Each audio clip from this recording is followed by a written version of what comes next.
Welcome to the FAFSA 24-25. There's been a lot of confusion around this form, the launching, the date, the ability to fill it out. It did launch December 30th, but there have been numerous glitches and outages. As a professional who has been filling out FAFSAs for almost 3 decades, I will tell you, this takes the cake. It is not working well. Many colleges are putting out statements to not even worry about completing the form until at least January 15th. I have not been able to log in and complete one fully yet. And I've tried multiple times. The PDF form is the best way for you to figure out how to answer these questions ahead of time. So I would say I put the link below. You can download it, print it out, and then fill in your answers. So when you do get the opportunity to log into the FAFSA, you'll have everything handy for you. So let's just go through some of the new changes. There's a lot of talk about big changes. I would tell you, I was disappointed when I logged in to see everything. It looks very similar, except a little more confusing for certain questions. Special circumstances, here you can see this is new. You'll be able to indicate that your family might have special circumstances. You will not be able to write a statement or say why, like the CSS profile for so many years. You've been able to do it with that form. In the FAFSA, you've never been able to do it. You will not be able to do a statement, but you'll be able to indicate that, hey, we have had losses of income or pay cut or anticipate pay cut, things of that nature. So just be aware of that. Here are the deadlines, but I would say they won't be adhered to this year because of all of the glitches with the FAFSA. Just try to get it in as soon as possible. As you look for things that are new, they're going to use new language on you, which is super confusing. It's the student aid index over here. You can see that instead of the expected family contribution that has been used for so many years, they are now using student aid index. So just be aware of that. Just more jargon.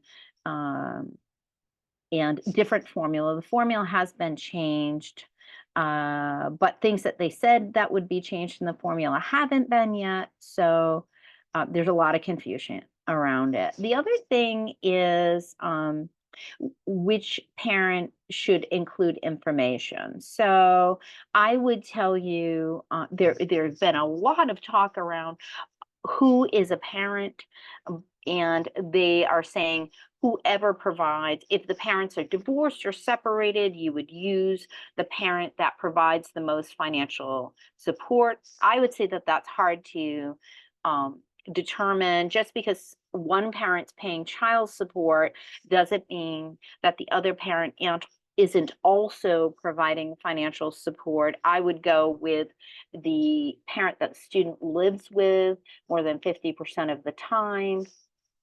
And that's how I would break it down. If the college asks you about that, I would be very forthcoming and honest. And if they decide that they want you to change it, then that's what you would do. However, their definitions of parents are getting very convoluted. So your tax information will be imported very easily now with the new FAFSA. Also, your students as well. And you can just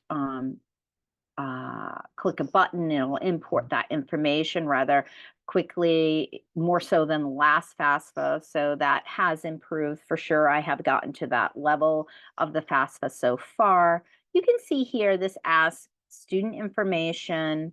They'll want date of birth, social security numbers, all of that information. They also will ask what year the student plans to be attending for the 24-25 year, usually first year undergraduate. And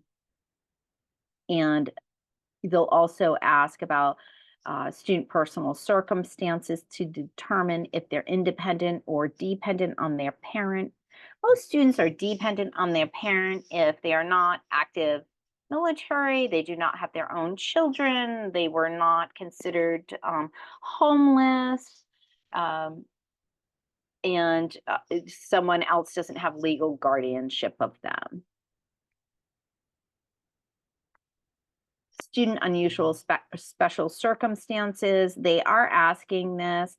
So this is really good, especially if there's abuse in the family and the student who is under 24, really typically considered a dependent student, would be in jeopardy for asking a parent for financial information. Then you could click yes. Now, that doesn't guarantee that you'll be considered independent. It just means you can skip the parent information, and the director of financial aid at each college will determine that for you. This question 8, I would tell you, this looks really confusing on the FAFSA. So it looks like they're asking you if you want to apply for a direct unsubsidized loan. However, it's actually just asking you, are the students' parents unwilling to provide financial information for the FAFSA?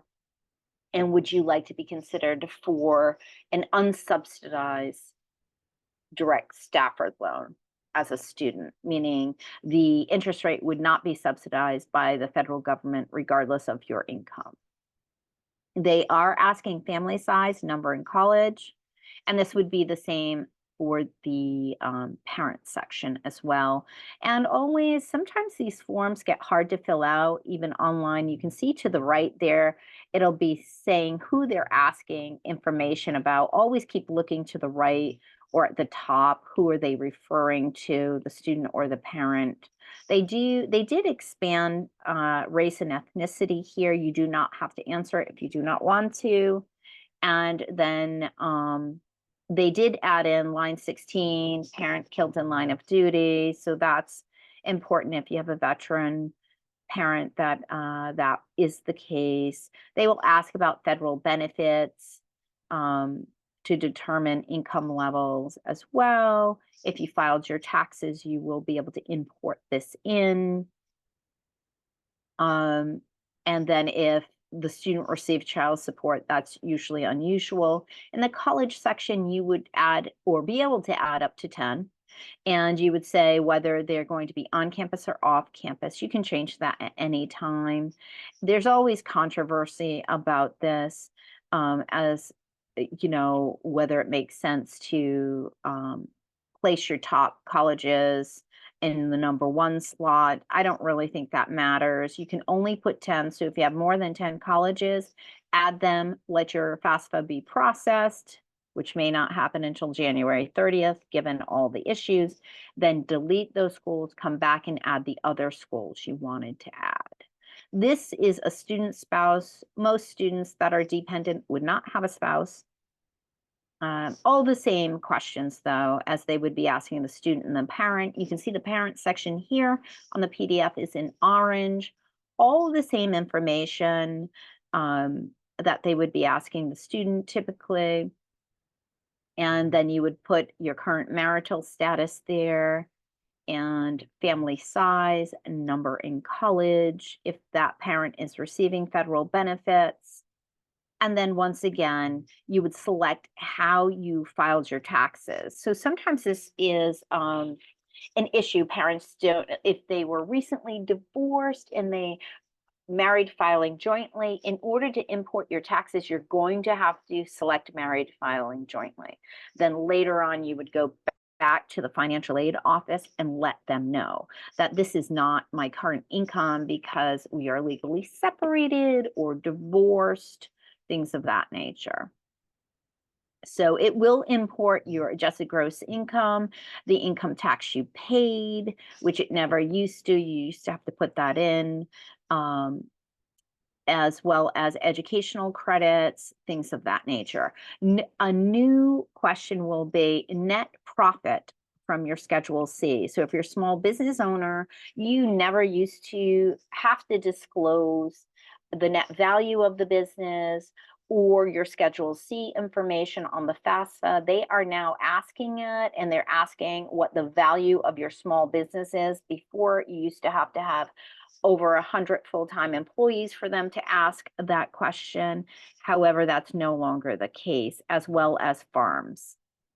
So it will ask about parent assets. Do not double count here. This sometimes I find families will double count. You want to put here total and cash savings and checking. So if you have a money market account and you put it in here, do not put it also in your investment account. Current net worth of investments, including real estate, which is outside of the family home, by the way. It will have a little box on the FAFSA that gives you a detail of what current investments are. Do not count current value of 401ks in here. And also other things that you put into the cash savings and checking account. So that would be double counting. Please don't do that. It would be real estate outside of the family home, and then minus the debt, as well as current net worth of business and investment farms. So now, yes, you are not excluded no matter how many employees you have. You do have to put the current net worth of your business in here. And then parents will sign it.